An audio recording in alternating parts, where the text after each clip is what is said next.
you need to allow yourself to be happy, and you need to allow yourself to feel like what you're doing is enough.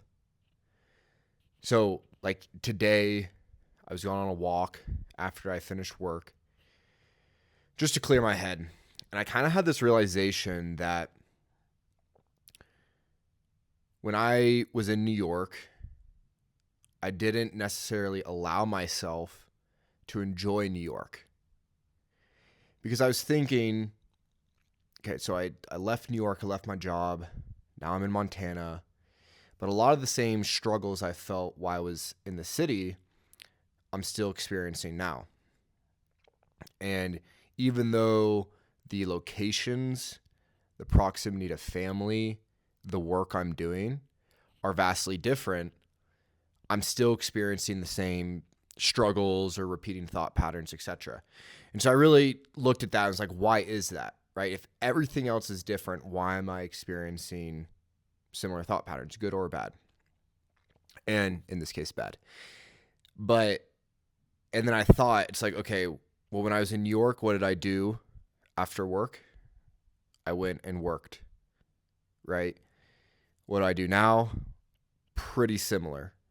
Um, I didn't allow myself to fully dive in to the job I was at and feel that that was enough.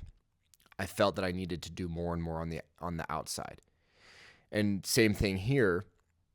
Now that I'm running my own business, I could always be doing more, right? So it's the same thought process of, I put down the computer. It's like, but that it's gnawing in the back of my mind.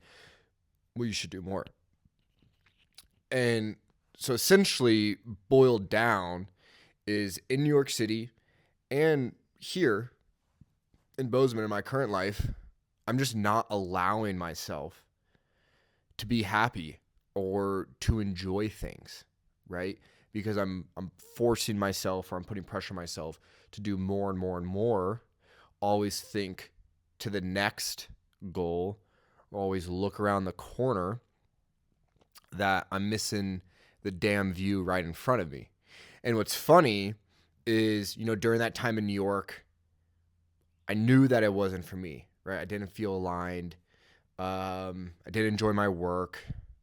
Hadn't connected with a ton of people. Connected with some great people, but not a ton. But now there's a part of me that's like, fuck, I miss New York. I miss the way I felt there. I miss the excitement of it. And it's always funny, right? When you look back at experiences that in the moment you perceived as negative, you view them as positive. Now, to a certain degree, that's just kind of like a survival instinct of our brains to, I don't know if that would be a survival instinct. It's kind of a dumb instinct, but it's kind of hardwired, right? You look at the past and you remember the good moments. But again, it was just a great example of, even if New York was not aligned, the way I was feeling in that experience was not necessarily because of New York or because of my job. It's just because I wasn't allowing myself to enjoy it, to enjoy the experience. And for me, and I'm sure a lot of you can relate, part of that is because, and this is a strength and a weakness, but I view a lot of things through the lens of permanence. That, like, this is how it is, and this how it isn't. Butchered it. Black and white, essentially, right? So like when I'm in my job in New York, I'm like, holy, this is life. There's no other options. There's no future. This is what I'm in. Same thing to current life, right?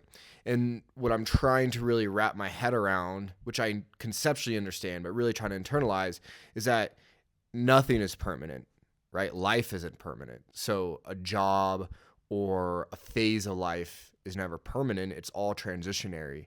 And whatever phase you're in, you need to squeeze the juice, allow yourself to enjoy as much of it, get the most out of it, because before you know it, you're going to be in that next phase, romanticizing and reminiscing on the exact phase you're in, which a lot of times, the phase we're in, we're not happy with.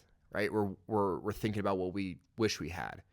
We're thinking about all the things that we don't have, right? We're not allowing ourselves to be happy and to enjoy the moment. It's just kind of crazy how that works.